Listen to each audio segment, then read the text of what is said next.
Radio silence sees Rain confidently expanding the sound they developed on Singularity, their debut album. This album is heavier and punchier, but keeping the same signature jazz and funk elements. And this is the album I'm talking about, and this is what I'm going to review.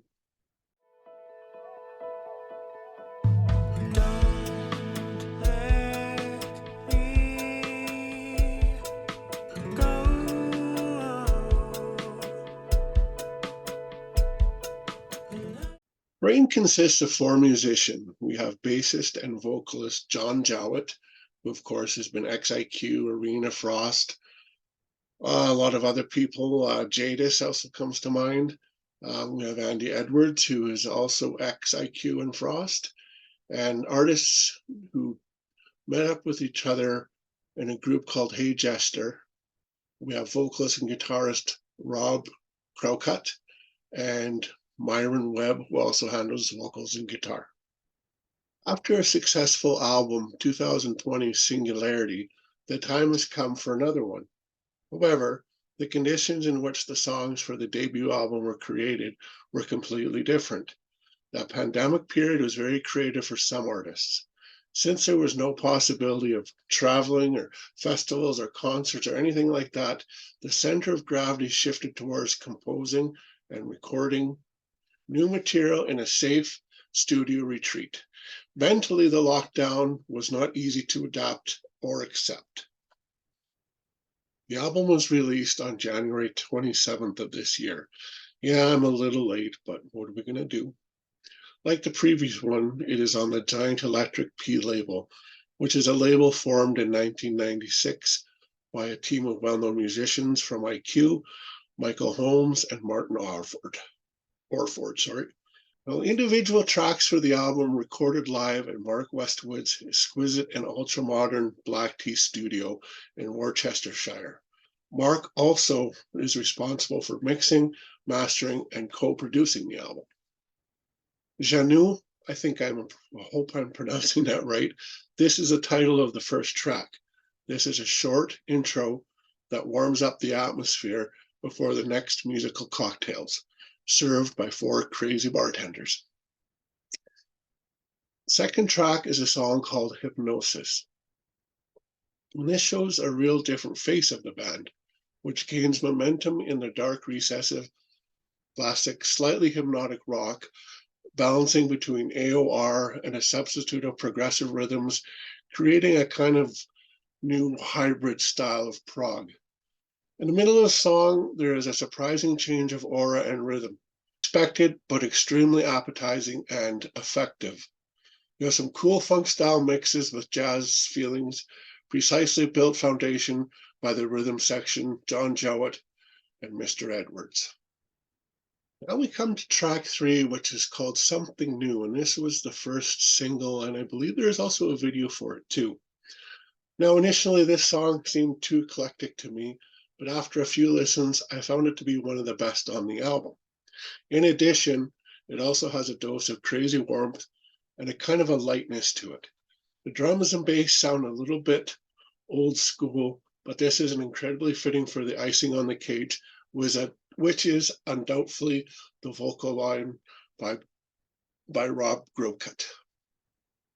Next, we have the title composition, Radio Silence, which to me is a substitute for a dream unexpected and unremembered dream, a final of which never happens. A calm relationship between keyboard and calmness and vocal nostalgia. A great song with tension and sensuality. And this is my favorite song on the album. Now we head to track 5, and this is a song called Solid State. This has a freshness, a rhythm difficult to tame. The beginning has a very funky jazz feel to it. And overall, the background is glued together from pieces of fantasy melted with a mosaic of rhythm voyages. This is a very catchy song and probably one of the favorites on the album. Now we have a song called Bring It Back, which is a prog funk revolution stuck in restless rhythms and a large dose of energy. It is a firecracker that rushes like a locomotive into a tunnel that is carved out of cool sounds and constellations. It's the only way I can really describe it. Listen to it and think about that locomotive, and hopefully it makes sense in your head as it does in mine. Now we have another track, which is called The Never Ending Circle. This has a very unique sound and surprising with its elegant syncopated rhythms. Not maybe one of the best songs on the album, in my opinion, but one that, I don't know, it doesn't maybe quite fit to me. But again, that's all just my personal interpretations. Next, we have a short instrumental called Winter Song at only 1 minute and 48 seconds. It is extremely intriguing and calm. However, it ends too quickly and passes too abruptly. It's a pity that it's such a short composition.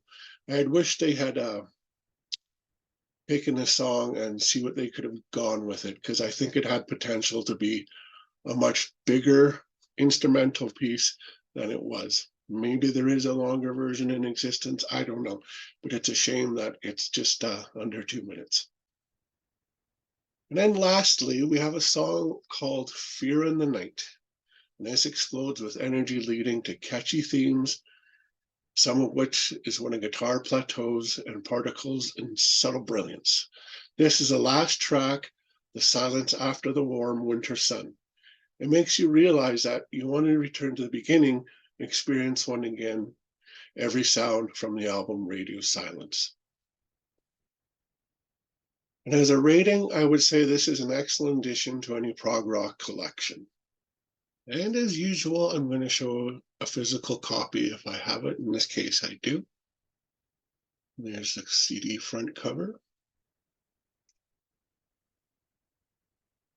There. There's the back cover.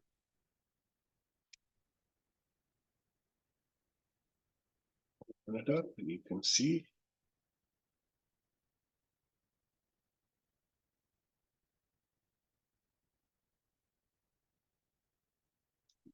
songs there. And this is the back.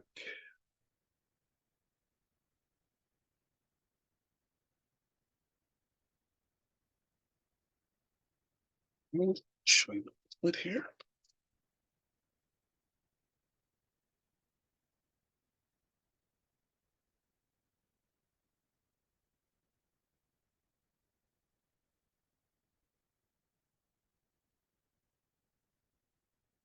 There, pictures out of the boys in the band.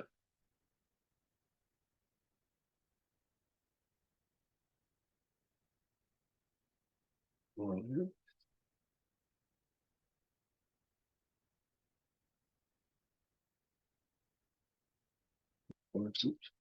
There's the back picture. And I'll just show you what the CD looks like. Make sure it's right way up.